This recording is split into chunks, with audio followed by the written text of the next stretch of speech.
Adding a transaction to your person. The sales flow helps you stay on track through the life of your transaction.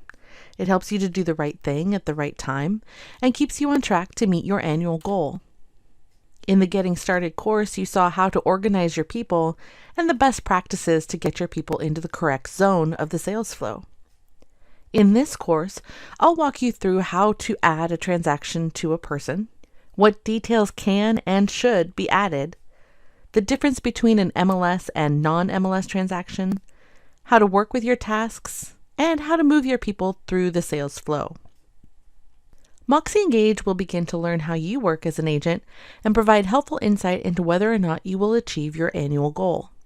This all begins with adding a transaction to your client. From the profile card of your person, select Add Transaction. Answer the questions from the top down. Which side is this transaction for, buyer or seller? For this example, we'll go with seller. Next, provide your transaction with a name. MoxiEngage will automatically title your transaction with your person's name and either buyer or seller, depending on which type of side you've chosen. However, if you're doing more than one transaction with this person, you may want to give it a more unique title to make it easier to locate later. Indicate if this transaction is for an MLS or non-MLS listing. If you are the primary listing agent and this transaction will be added to the MLS, then select MLS. If you are the co-listing agent, or if you are doing this as an off-market pocket listing or helping a friend with their for sale by owner, choose non-MLS.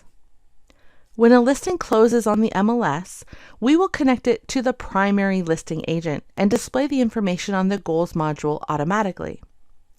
By choosing MLS for this transaction, all of the details you track will connect to that closed transaction in Goals. If you are not the primary agent, you'll need to use non-MLS in order for your transaction info to be tracked under Goals. If you're not sure at this stage, you can skip this and move on to the next section.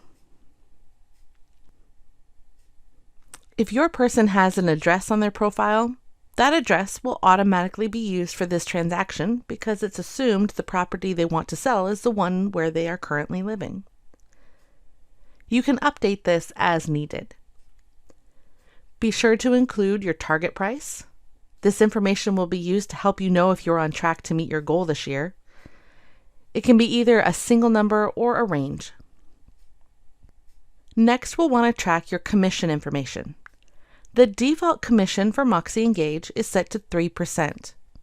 If your usual commission is different, it can be updated for all transactions in the Goals module. More about that in the Deeper Dive into Goals course.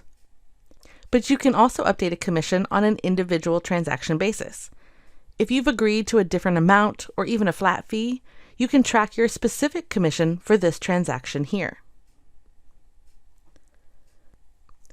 Under Associated People, you can add the names of all contacts associated with this transaction. If you're working with a husband and wife, you can add the name of the other person here. Finally, if you have an account with either DocuSign or .loop, you can create the room or loop directly from this transaction creation screen. When you're done adding in all of your information, choose Done, and now you've added a transaction for your person. The next step is to work with your transaction tasks and move that transaction through the sales flow. We'll take a look at this in the next video.